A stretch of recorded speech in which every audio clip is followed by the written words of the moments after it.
I like to start by focusing on lighting. And as a beginner, you really want to focus on using natural light, which means just light from a window.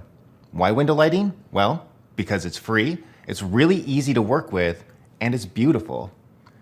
People usually ask if they should go out and buy these fancy light tents or special artificial lighting like flashes, and the answer is a hard no.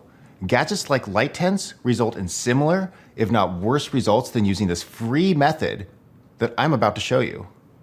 Using a multi-light setup with flash can be extremely challenging.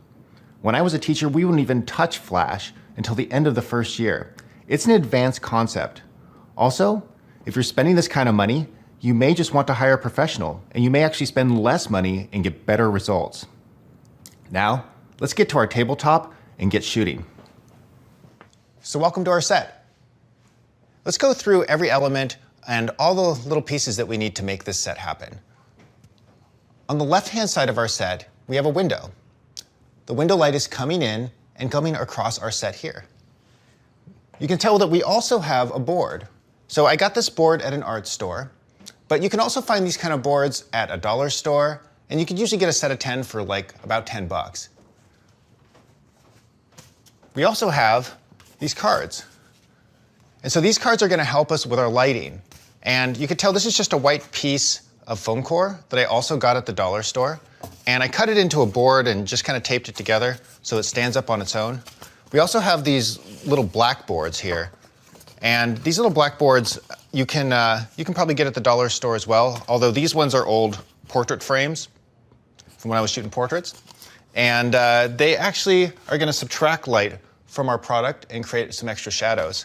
So just kind of use what you got around here. This is obviously not that fancy. If you have some printer paper or something like that, you could use that. Really, we're just looking for anything that's white to bounce stuff in and anything that's black to subtract light. We also have our camera. So we have a camera here. This is just a smartphone. And you can tell that the smartphone is on this little rig here, holding it up. And you don't really need this rig. You can actually take some photos hand holding it, but it's going to help us in a lot of ways. First, it's going to help maintain this level of position here. So as we're switching products in and out, it's going to maintain that same height so that it's consistent across our product page on our Shopify website, right? But if we're hand holding it, it might be higher, it might be lower, and that might add some inconsistency. So this is going to help us a lot. And this was a tripod. So you don't really need to buy a tripod, but again, it's going to be helpful. And you can actually find a really affordable one online for like $20 to $30 and use that. It's not going to be the top of the line, but it might get you through. But first, I want to encourage you to just kind of take a photo with the equipment that you have around you and really just kind of see what happens. Don't buy anything just yet. If you have a camera with a cell phone, just go ahead and hand hold it just to get a couple off and see how it looks. Let's end by just talking about some lighting tips. So the number one lighting tip that I have for you is to turn off all the overhead lights. So the window light is a different color of light than your typical overhead light.